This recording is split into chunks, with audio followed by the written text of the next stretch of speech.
What is up, everyone? It's Quinn here, and in today's video, I'm going to be talking about three of the safest wide receivers in fantasy football. Yesterday, I did a similar type of video, but we were focusing on the running backs. Today, it's going to be all about the wide receivers, and safety is something that is very valuable in fantasy football. A lot of people really like it. When you draft someone at their ADP or, wherever you're selecting them, you want to feel confident that they are going to pay off at that price. You want to feel confident that at the very least, they're going to perform, around the area you drafted them. And there are just going to be certain players that you feel more confident in them kind of living up to that price than others. So these are three players I think have a very solid shot of at worst kind of living up to their ADP. And in the running back video, I talked about how there were three main things I was looking at. The first one is going to be consistent production. Obviously, you want to see someone put it together over a multiple year period. The second was kind of injury risk. You don't want players who have a serious injury history. You want guys that have been very healthy. And then the third was their age. You don't want a player who's going to fall off the age cliff. Now, I will say I went a little bit off course from those restrictions in this video, and you'll see with the first player I get into. And then also, these are all going to be wide receivers that are going as mid-tier wide receiver 2s or later. So I don't have any like top 10, top 12 wide receivers in this video, just kind of focusing on some safer options that are going to be available at a more reasonable price. So let's just jump right into it. We're going to start off with one of my safe wide receivers, and this is where I kind of break the rule. I ended up going with Keenan Allen, and I'm going to be breaking the age rule here. Typically, I wouldn't view like a 31-year-old non-quarterback as safe, right, at any position. You don't really want a 31-year-old wide receiver, running back, tight end, quarterback is kind of the only position where it doesn't really matter. But I think the argument is definitely here for Keenan Allen given his ADP, right? These are guys who are safe relative to their ADP. Obviously, Justin Jefferson, probably the safest wide receiver, but like he's the wide receiver 1, so you're not really getting any value there.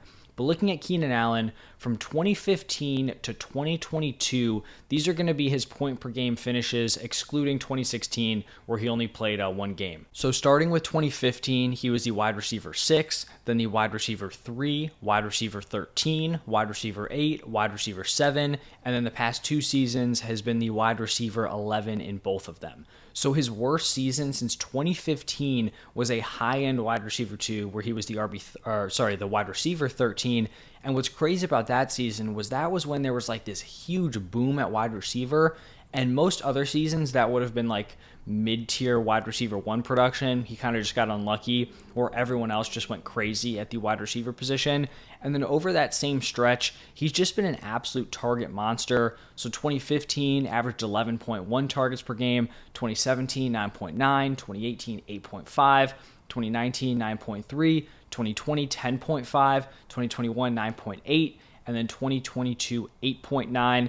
And actually looking at that 2022 season, if we only counted the games where Keenan Allen played 70+% of the snaps, he would have been at 10.7 targets per game. And if we also take that 7-game sample size, his 7 healthy appearances, he was averaging 21.4 PPR points per game. When Keenan Allen was healthy last season, his production was fantastic. Like I mentioned at the top, 31 years old, it's not an ideal age, especially because he's coming off of an injury-riddled season. He missed 7 games and then didn't log like full snaps in 3 others. So I guess I'm kind of breaking 2 rules here, listing him as safe.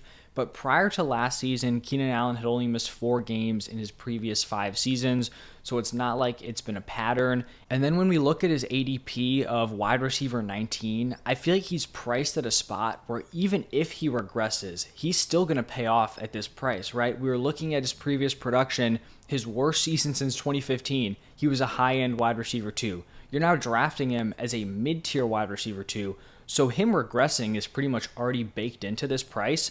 If he doesn't fall off and is just the same guy, he's likely to repeat as a fantasy wide receiver 1, but you're getting him as a mid-tier wide receiver 2. So this is why I want to emphasize kind of safety relative to their price, because he may not feel super safe because of the age, the injury risk, but even if he falls off, he is still kind of a safe option because he can still likely live up to this ADP. He's still going to volume his way to production. The Chargers are going to be a top offense this season, so I do view him as a safe option. Another safe guy I have here is going to be Terry McLaurin. And in his 4 NFL seasons, McLaurin has been able to deliver high-end wide receiver 3 to low-end wide receiver 2 production. So starting off with his rookie season in 2019, he was the wide receiver 29 in points per game. 2020, he was the wide receiver 20 in points per game. 2021, back to wide receiver 29. And then last season, he was the wide receiver 22.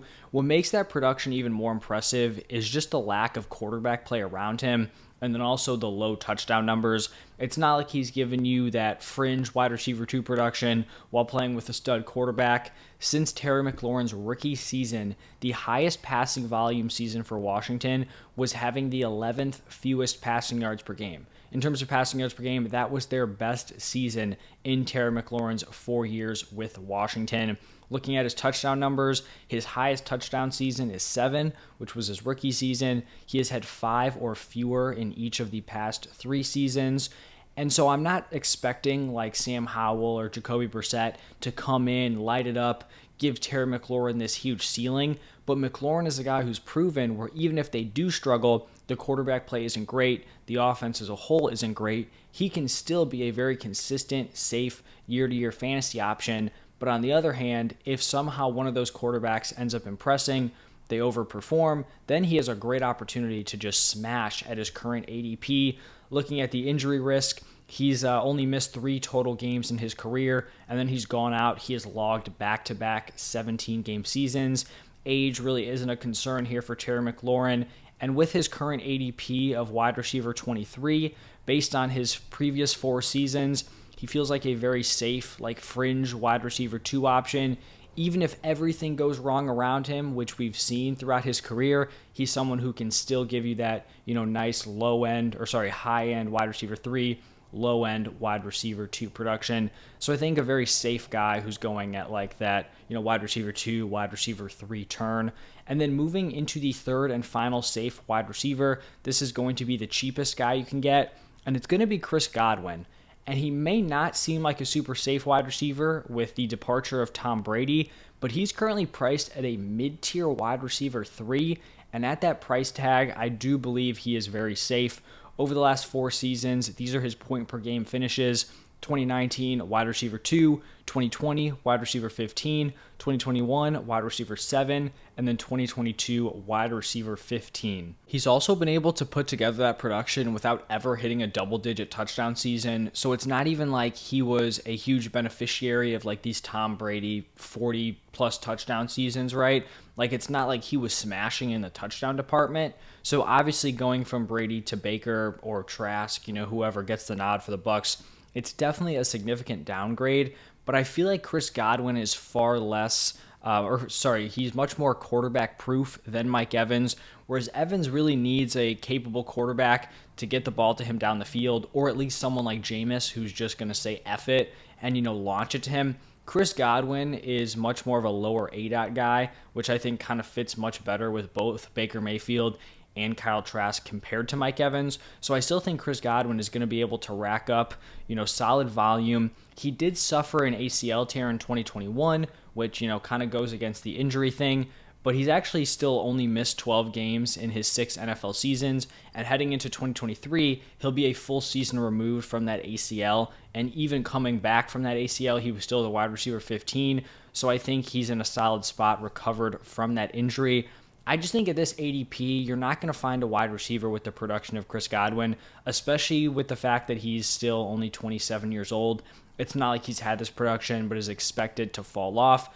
Like I said, for kind of Keenan Allen, his regression is kind of built into this price, right? Like the lowest he's been the last 4 years was a wide receiver 15. You're able to draft him at around wide receiver 30. So even if he does fall off, he's still going to likely pay off at his current price. So those are going to be 3 of my safer wide receivers. Compared to the running back position, we kind of went a little bit deeper in terms of where you're able to get these guys. Like for the running backs, I had 2 guys who are viewed as RB1s. For the wide receivers, we went mid-tier wide receiver 2 or later. So Keenan Allen, Terry McLaurin, and Chris Godwin. Obviously, some of these guys' cases aren't quite as clear, but that's kind of what you're going to be getting into when you're drafting these guys mid-tier wide receiver 2 or later. So let me know what you guys think. Do you view these players as safe options at their current price? Remember, this is relative to where they're being drafted. So let me know down below. And thank you all for stopping by, and I will see you in the next one.